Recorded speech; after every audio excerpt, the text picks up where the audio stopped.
Bem, Deus falou para Adão e Eva que eles não poderiam comer da árvore do conhecimento do bem e do mal, e no dia que dela comessem, morreriam. E quando a gente lê esse texto, você pensa assim, vai morrer no dia, porque a palavra usa dia. Só que a palavra dia aqui não é 24 horas. Né? É o mesmo conceito de dia, que é um outro assunto para a gente estudar, que existem algumas palavras para tempo, para dia, no hebraico. E a palavra aqui é período ou era. No dia que comeres, certamente morrerás. E o dia para o Senhor é como 1000 anos é como um dia. Salmos diz isso claramente. Então, para Deus, um dia que para nós seria 24 horas, para Ele, na matemática divina, na forma de Deus, ver e administrar a humanidade, pode chegar até 1000 anos. E Adão morreu antes de completar 1000 anos. Adão viveu muito, quem mais viveu foi Matusalém, mas depois da queda, Adão viveu quase 1000 anos. E é engraçado porque depois da queda, a gente não sabe quantos anos ele estava no conceito da incorruptibilidade antes da queda. Porque ali o tempo não afetava a decomposição ou a corrupção do corpo. Corrupção, que eu quero dizer, é o envelhecimento, o amortecimento. Nossas células, elas são amortecidas com o passar do tempo, morrendo em nosso corpo. E o organismo tem a capacidade de tirar, de limpar, de substituir as células velhas, que morrem, pelas células novas, que são criadas. Em todos os nossos órgãos é assim. E essa fábrica de células novas, que é a essência da nossa vida, ela vai se esgotando. E a cópia das novas células não sai mais com precisão. Daí vem as rugas, daí vem as manchas, daí vem a velhice. Porque com o passar do tempo o organismo perde a capacidade de precisão do DNA, né, nos genes que nós temos. Então, as novas células não saem com a precisão absoluta. Elas saem borradas, com a margem. E é essa parte borrada, confusa, que são as rugas, que são as características do envelhecimento no corpo humano. Então, Deus falou para Adão e Eva, no dia que comer, certamente morrerá. Comeu, né, ganhou consciência, nessa consciência ele ganhou a capacidade de conhecer o bem e o mal, conhecer o bem e o mal. Ele não sabia que ao conhecer o mal, ele seria escravo do mal. É impossível porque a palavra conhecer aqui não é conhecer intelectualmente, não é conhecer racionalmente apenas, sem consequências. Conhecer aqui é a mesma palavra de um homem conhecer uma mulher. É algo íntimo, é algo muito, muito próximo. É um conhecimento, é uma simbiose. Conhecer quer dizer ele ser um com o mal. Quer dizer que o mal foi gerado no interior do homem quando ele comeu o fruto da árvore do conhecimento do bem e do mal. Para conhecer o mal, o mal teve que estar dentro dele. O mal entrou dentro dele.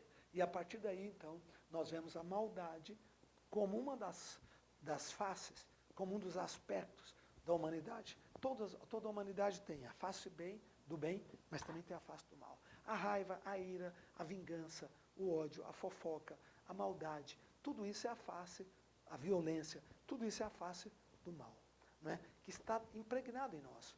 E essa face do mal gera desejos fortes em nós, compulsões em nós, desejos fortes, que muitas vezes escraviza a vontade da pessoa e leva a pessoa a praticar o que ela não queria. Mentalmente, ela não quer praticar o mal, mas ela não tem capacidade de autodomínio. Não basta saber intelectualmente que não deveria. Ela sabe, mas ela acaba praticando. Então, o homem tornou-se sujeito, cativo. O apóstolo Paulo explica isso no livro de Romanos, com uma clareza maravilhosa. Capítulos 4, 5, 6. Começa falando sobre a lei, mas no capítulo 5 e 6, especialmente 6 em diante, Paulo fala sobre a escravidão do homem dentro da lei. Por que o homem é escravo das suas paixões, da força do mal que opera dentro dele. E a única maneira do homem quebrar isso é por meio de Jesus Cristo, por meio da experiência espiritual com Jesus Cristo. Quando você tem uma experiência espiritual com Jesus Cristo, com o Espírito Santo, ele vem para dentro de você, ele quebra o poder do mal, e aí você não é escravo dele mais não. A partir daí você não precisa de revólver, de raiva, de briga, de ódio, de vingança.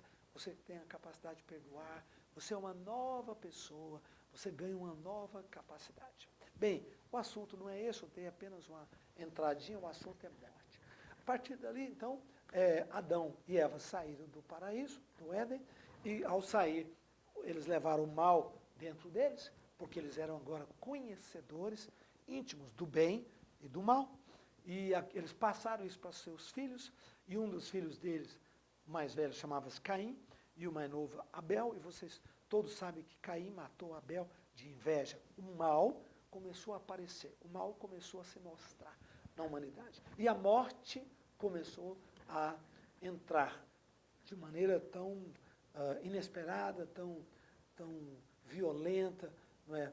Tão agressiva, tão animalesca.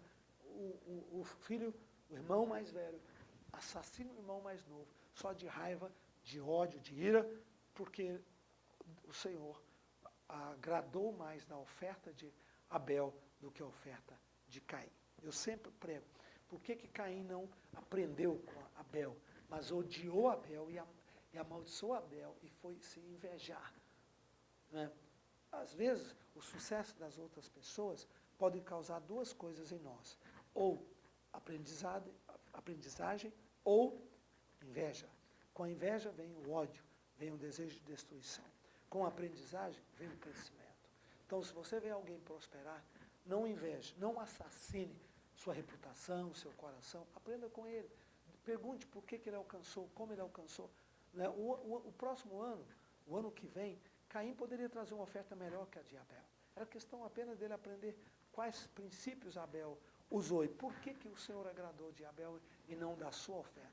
A Bíblia diz que Deus não desagradou de Caim, apenas da sua oferta. Então ele teria chance de ser assim. Mas enfim, ele optou pelo mal, o Senhor Deus o advertiu, Caim, o mal está batendo na porta do seu coração. O mal jaz à porta, a ti cumpre dominá-lo. Né? E ele tinha força para dominá-lo? Não tinha. E é isso que eu digo para alguns pastores, que nem Deus conseguiu ajudar Caim. Né? Tem gente que nem Deus consegue ajudar. Não foi um pastor, não foi Adão, pai, que falou com Caim, nem a mãe. Foi o Senhor Deus. Alguém melhor do que o Senhor Deus para alertar uma pessoa? Para ajudar uma pessoa? Eu não acho que exista. Mas o Senhor não conseguiu salvar Caim da tragédia que ele ia acontecer entre ele e seu irmão. Nem Deus ajuda certas pessoas. Quando o mal está na mente delas, no coração deles. Coisa grave, né? Seríssimo isso. Bem, aí a partir daí, então, a morte entrou. E a morte, quer dizer, a pessoa, ela perde a conexão.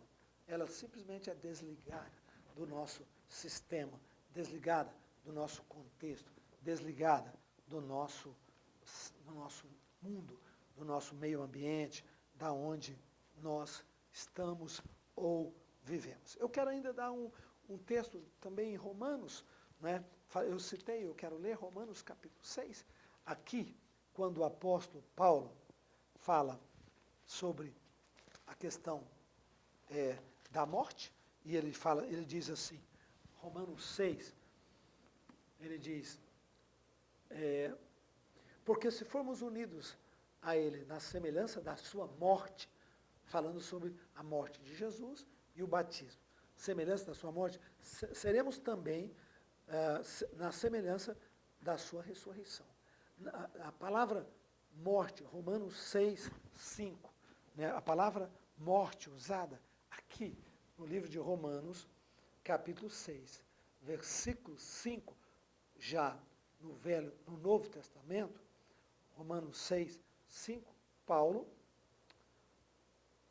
aqui usa uma palavra muito interessante. E essa palavra de Romanos 6, versículo 5, é a mesma palavra de morte que tem em diversos